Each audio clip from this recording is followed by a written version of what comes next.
प्रभु की नाम की महिमा हो। वे जून का महीना था, पहली तारीख रविवार का दिन।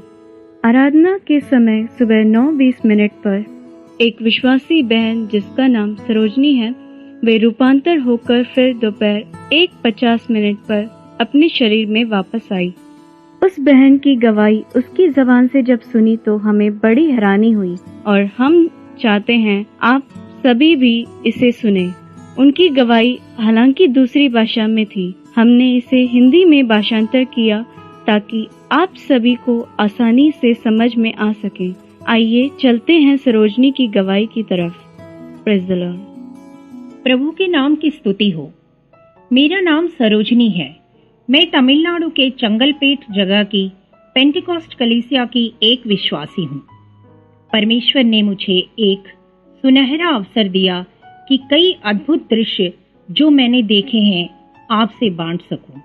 वह जून की पहली तारीख रविवार की आराधना में हमेशा की तरह मैं भी शामिल हुई। भजन गीत गाने लगे। एक तेलुगु गीत गाते समय मैं आत्मा में भर गई। तब मैंने बादल में एक गरजने की आवाज सुनी। मैंने आकाश की ओर देखा। देखते देखते आसमान का पर्दा खुल गया और प्रकाशमय ज्योति दिखाई पड़ी।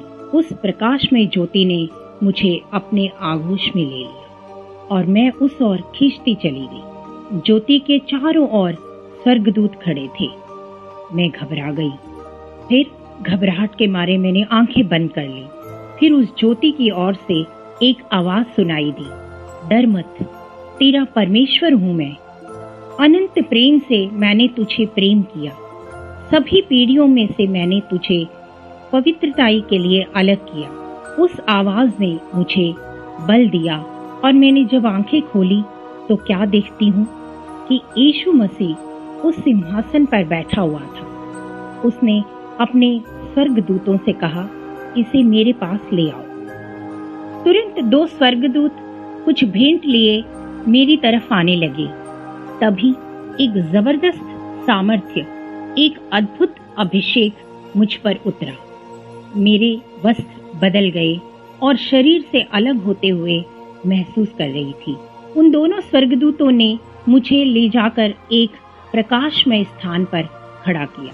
सिंहासन पर जो बैठा हुआ था मेरे पास आकर कहने लगा, डरो मत, मैंने तुझे अशुद्धता के लिए नहीं परंतु पवित्रताई के लिए बुलाया है। उसने अपना हाथ मेरी ओर बढ़ाया और उसके हाथ से जो लहू की धारा बही, उससे मैंने महसूस किया कि मेरे सिर की चोटी से लेकर पांव के तलवे तक मेरा पूरा शरीर शुद्ध हो गया। फिर एक प्रकाशमय ओढ़नी मुझे दिया गया। उसके बाद एक स्थान पर मुझे ले जाया गया। वह जगह जमीन के नीचे की ओर एक विशाल और अंधकार से घिरा हुआ गहरा मार्ग था।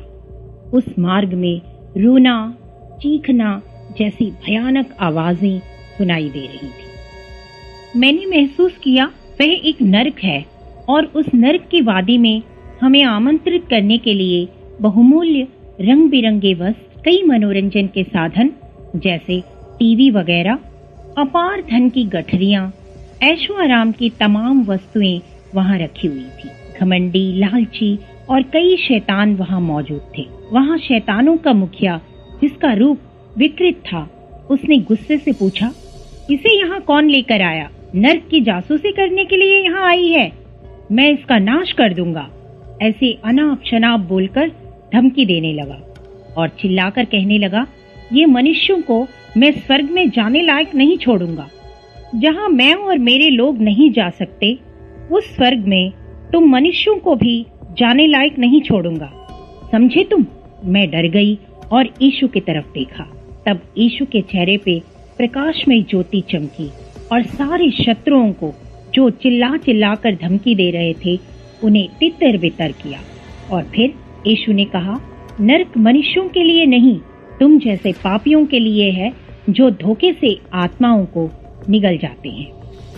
उसके बाद यीशु ने मेरी तरफ देखा और मुझे आदेश दिया कि तुम जो कुछ भी यहाँ देखती हो, सुनती हो और महसूस करती हो, सभी बातों को अपने शहर में जाकर अवश्य बताना। तुरंत ही शैतानों के मुखिया ने फिर चिल्लाकर भयंकर आवाज में बोला, तुम ऐसा कुछ नहीं करोगी, नहीं तो मैं तुझे और तेरे लोगों को आग में डालकर मार दूंगा।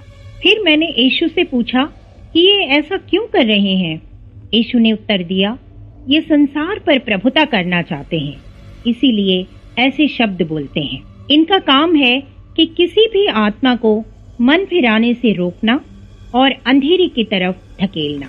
लेकिन तुम इन बातों पर ध्यान मत दो, न उसकी बातें सुनना, न उसकी ओर देखना। जब यीशु ऐसा कह रहा था, तब बहुत सारी शैतानी ताकतें रस्सियां, तलवार लेकर मुझे मारने के लिए मेरी ओर आने लगी। उस समय प्रकाश से भरे सामर्थ्य ने उन शत्रुओं को एक ही झटके में उठाकर अंधकार से भरे गड्ढे में फेंक दिया। तब प्रभु ने कहा, तुम मेरी शरण में हो, मेरे होते हुए तुम्हें कोई शत्रु छू सकता है क्या? उसके बाद मैंने जलने, सड़ने, गलने वाली एक भयंकर दुर्गंध को महसूस किया। मैंने यीशु से पूछा, प्रभु ये दुर्गंध क्या है? यीशु ने मुझे एक दिशा की तरफ इशारा करके देखने को कहा। मैंने दृष्टि की तो एक डरावनी दृश्य देखा। मैंने देखा वहां अग्निकुंड था, अत्यंत गर्मी से भरा था। फिर मैंने वहां देखा रोने तड़पने की वेदना को। वहां बहुत वेदना से पीड़ित लोगों को देखा, जिनकी पुकार दर्दनाक थी, रो रो कर पुकार रहे थे, हाय हाय हमें बचाओ, इस स्थान से हमें उठाने के लिए कोई नहीं है क्या? ऐसे उस आग की झील में तड़पते हुए प्राणियों को जब मैंने देखा तो मैं रोती बिलखती हुई कहने लगी, मैं ये सब नहीं देख सकती और न सुन सकती हूँ, कृपा करके मुझे यहाँ से ले जाइए।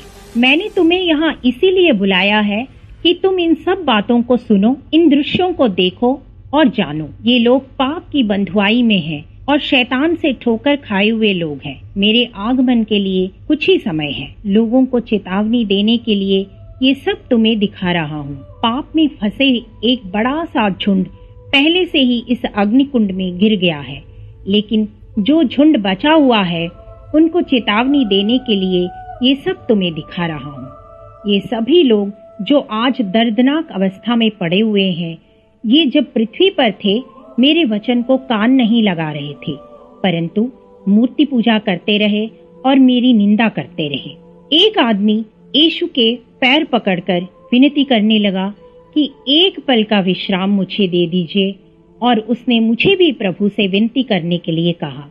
लेकिन यीशु ने इस बात पर कुछ नहीं कहा और शांत रहा। फिर मैंने एक बहन को देखा वहां पर जो बहुत ही आत्मिक है और जो मेरी जान पहचान की है। वह जीवन भर प्रभु की स्तुति करती रहती थी, सभी आराधनाओं में भाग लेती थी और 9 बजे से पहले ही हाजिर होती थी। पर मैंने उसे नरक में देखा। मैंने कहा, प्यारे प्रभु आप बहुत दयालु हैं, ये बहन क्यों इस नरक में है? तब यीशु ने उसके जीवन को एक पर्दे पर दिखाया। इतवार की सभा खत्म होने के बाद प्रचार के बारे में मजाक उड़ाती थी और दूसरों की कमी घटिया निकालती थी। एक कपटी जीवन बिताती थी, संदेश का ठट्ठा करके पवित्र आत्मा की निंदा करती थी। ऐसे लोग कदापि स्वर्ग में प्रवेश नहीं करेंगे, ऐसे यीशु ने कहा। और तो और पवित्रताई का इनकार करती थी, दूसरों को तुच्छ मानती थी और कलीसिया की निंदा भी करती थी। फिर मैंने देखा कि वह फांसी का फंदा लगाकर आत्महत्या कर रही थी और उसकी आत्मा यहाँ वहाँ भटक रही थी। वह एक पल का विश्राम मुझे दे दो, ऐसे यीशु से विनती कर रही थी। यीशु के पैर पकड़कर रो रही थी। यीशु ने कहा, पाप से भरे हुए हाथ और आंसुओं से मुझे मलिन ना कर। बेरहमी से उसे आग में डाल दिया। फिर मैंने 2 लोगों की बातें सुनी। एक आदमी गुस्से से दांत पीसते हुए कहने लगा, तूने मुझे बहुत सी बातों को सिखाया, परंतु दूसरों के सामने कैसे हलीम रहना है करके नहीं सिखाया ना। गुस्से में बोला। तो दूसरे आदमी ने कहा, अगर मैं बता भी दिया तो तू सुधर जाएगा, ये सोचकर तुझे नहीं बताया। इस वजह से वो दोनों नरक में पहुंच गए। यीशु मसीह ने उनसे कहा कि दूसरे लोगों को मन फिराने के लिए तुम सुसमाचार सुनाओ, लेकिन उन्होंने इस बात को तुच्छ जाना, इसलिए ये दोनों यहाँ हैं। वहाँ एक जवान लड़की को देखा। वो यीशु को देखकर बोलने लगी कि आकाश और पृथ्वी बदल जाएंगे पर तेरा वचन नहीं बदलेगा। ऐसा आपने कहा है। तो मेरे माँ और बाप स्वर्ग में हैं, पर मुझे यहाँ क्यों भेज दिया? यीशु ने उस जवान लड़की के जीवन के बारे में एक दृश्य पर्दे पर दिखाया। वो लड़की 18 साल की थी, कॉलेज जाती थी, आने जाने के लिए बस का प्रयोग करती थी, लेकिन रास्ते में सिनेमा के अश्लील पोस्टर को देखकर मन में बुरे विचार को लाती थी। इन बुरे विचारों के कारण वह सांसारिक अभिलाषा में गिर गई। सिनेमा देखना और दोस्तों के साथ शराब पीना, धूम्रपान करना, पापी स्वभाव उसके जीवन में आए। एक दिन दुर्घटना में उसकी मौत हो गई और वह नरक में आ गई। उसके बाद एक जवान लड़के को देखा था जो इधर उधर भाग रहा था। उसके शरीर से मिट्टी के समान कुछ गिर रहा था, पर जब मैंने गौर से देखा तो वो कीड़े थे। उसके शरीर के हर भाग में से कीड़े निकल रहे थे। जब वो लड़का पृथ्वी में रहता था, दूसरों को आकर्षित करने के लिए सुगंधित वस्तुओं का इस्तेमाल करता था। इस कारण वह मलिन हुआ और नरक में आ गया। उसका पूरा शरीर कीड़ों के कंबल से ढका हुआ था। और दूसरी जगह पर एक और व्यक्ति को भी मैंने देखा जो सो रहा था और उसके शरीर पर भी कीड़ों का कंबल था। यीशु ने कहा, जब वह आदमी पृथ्वी में रहता था तब आलस के साथ कुछ काम नहीं करता था और सोते हुए अपने सारे दिनों को उसने ऐसे ही बर्बाद कर दिया। इसलिए यह इसका प्रतिफल है। यीशु ने कहा कि जो लोग दूसरों को क्षमा करना नहीं जानते और दूसरों से घृणा करते हैं और उन्हें तुच्छ जानते हैं, वो सब नरक में जाएंगे और तड़पते रहेंगे और शैतान उन्हें सताते रहेंगे। वहाँ एक शैतान को देखा जिसके बहुत सारे सिर और हाथ थे, जो कि तब मैंने प्रभु से पूछा के समान दिखता था। वो एक इंसान को कुचल रहा था। ये सब क्या है? प्रभु ने कहा, उसके आवाज को ध्यान से सुनो। वो शैतान इस प्रकार कह रहा था कि जिस प्रकार तुमने मेरी पूजा पाठ किया, शरीर को छेदा, आग में चले, त्रिशूल से जीभ में छेद किया, पीठ पर बहुत सारे घाव किए और कुछ वस्तु को अपने शरीर पर लटकाया, इसलिए इधर भी ऐसा ही करो। ऐसा उत्तर दिया। उस शैतान ने उस आदमी को आग की झील में डालकर त्रिशूल से उसके पीठ को फाड़ दिया। जब वह चिल्लाने लगा तब उसके जीभ में छेद कर दिया। दर्द से वह छुटकारा पाने के लिए चिल्ला रहा था। वहाँ मैंने एक और विशाल सर्प को देखा जिसने एक व्यक्ति को अपनी पूंछ पे लपेटा हुआ था। वो बहुत पीड़ा होने के कारण उस व्यक्ति ने कहा कि मैंने तुझे दूध पिलाया और अंडा भी खिलाया और हल्दी और सिंदूर से तेरा अलंकार भी किया, तो मुझे इस प्रकार सताना न्याय है क्या? तो उस सर्प ने कहा कि जैसे तुमने पृथ्वी पर किया वैसे ही यहाँ पर भी करो। इस प्रकार अनेक सर्पों को लाकर उसने उसको कष्ट दिया। प्रभु यीशु ने मुझसे कहा, इन लोगों पर ध्यान लगाओ। मूर्ति पूजा करके इन लोगों ने जीवते परमेश्वर जो मैं हूँ मुझे भूल गए। ऐसे लोगों को शैतान ऐसे ही धोखा देता है। इंसान को उसके जीवन काल में माफी मिलेगी। अपने पापों को जो इकरार करता है वो मुझसे दया प्राप्त करेगा और मेरे साथ राज्य करेगा। जीवन काल में जो कुछ करेगा वही मरने के बाद भी करेगा और उसका प्रतिफल भी मिलेगा। मैं खूब रो रही थी। तब प्रभु ने अपने पंखों के नीचे मुझे छुपा लिया। जब हम निकल रहे थे तब मैंने एक आवाज सुनी कि हे पिता, मुझे अपने साथ ले जाओ।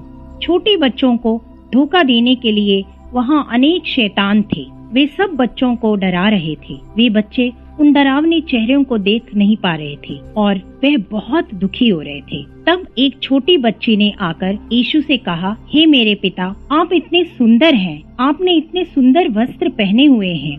आपने कभी बच्चों का तिरस्कार नहीं किया, फिर क्यों मुझे इस कठोरता से, वेदना से भरे हुए जगह में रखा हुआ है? ऐसे रोते हुए पूछ रही थी। तब यीशु ने यह सुनकर बहुत दुख प्रकट किया और बहुत दर्द से उस बच्ची की ओर देखकर कहा, तुझे मैंने अपने बाहों में लेने के लिए, हाथों से छूने के लिए और चूमने के लिए तेरी सृष्टि की, लेकिन इस छोटी उम्र में दूसरों से बैर रखना, किसी की हत्या करने की इच्छा और घमंड और ईर्ष्या, यह सब बच्चों के अंदर नहीं होता। जो इन्हें मारता है तो उनके मार्ग को भी भूल जाते हैं। पर इन बच्चों ने सांसारिक चीजों पर मन लगाकर महंगे वस्तुओं को खरीदने के लिए माता पिता से लड़ते थे और वाद विवाद करते थे, जैसे टीवी, सेलफोन, गाड़ियां, आभूषण और महंगे जूते सब इस्तेमाल करके माता पिता से छुपकर पाप में जी रहे थे। इसका कारण सिनेमा था। सिर्फ जवान बच्चे ही नहीं, छोटे बच्चे भी इस पाप में गिरे हुए हैं और मुझसे अलग होकर जीवन बिताते थे और मेरी चेतावनी को तुच्छ जानते थे। इसलिए ये सब बच्चे इस वेदना से भरे हुए इस स्थान में आए हैं।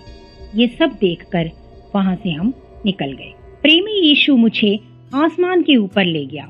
मैंने देखा कि स्वर्ग में हमारा स्वागत करने के लिए अनगिनत स्वर्गदूत खड़े थे। वे सब स्वर्गदूत देखने में अति सुंदर थे और ज्ञान से भरे हुए थे और मुझसे कहने लगे कि तुम अपने आंखों से अपने राजा की महिमा को देखोगी और दूर का देश जो सियोन है उसे देखोगी। तब मैंने एक संकरा मार्ग देखा जो चोखे सोने से और बहुत सारे कीमती पत्थर और मोतियों से बना हुआ था। मैं उस मार्ग में चलने के लिए सोच रही थी, परंतु जा नहीं पा रही थी। मैंने यीशु से पूछा कि मैं वहां क्यों नहीं जा पा रही हूँ। तब यीशु ने कहा, पवित्रताई के बिना कोई भी इस जगह पर नहीं जा सकता। पवित्र होकर दाग और झुर्री के बिना निष्कलंक होने के बाद ही वहां जा पाएंगे। तब मैंने यीशु मसीह से कहा कि मैं जब आपके राज्य में आऊंगी तब मुझे अपने लहू से शुद्ध करेंगे ना।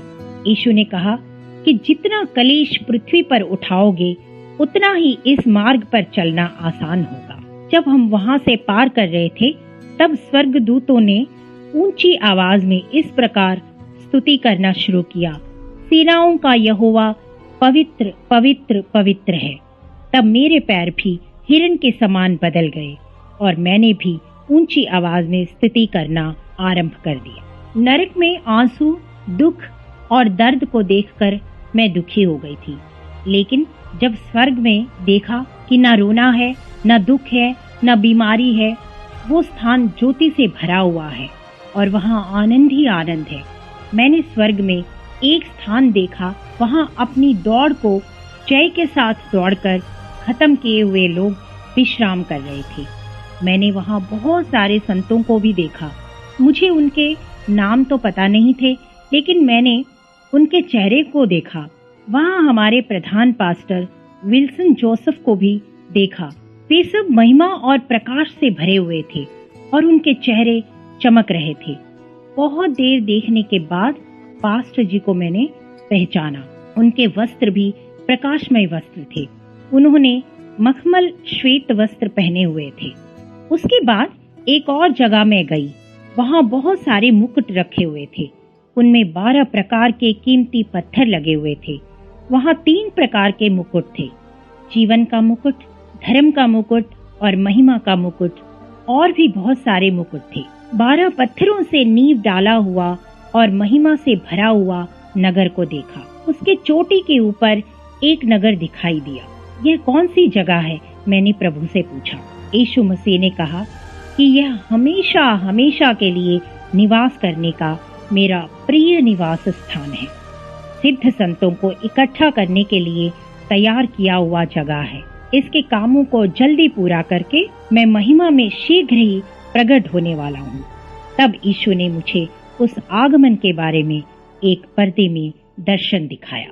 वो दर्शन इस प्रकार था कि नीचे पृथ्वी और उसके ऊपर बादल था और बादल के ऊपर खाली स्थान था। उस स्थान पर प्रभु की सेना और स्वर्गदूत खड़े हुए थे। तब उनके हाथों में वीणा, तुरही जैसे बहुत सारे बाजे मैंने देखे थे। उसके चारों ओर बहुत भयानक ज्योति थी। उसके ऊपर अंधकार से भरा हुआ मार्ग दिखाई दिया। वहां शैतान और उसकी सेना और उसके दूत खड़े हुए थे।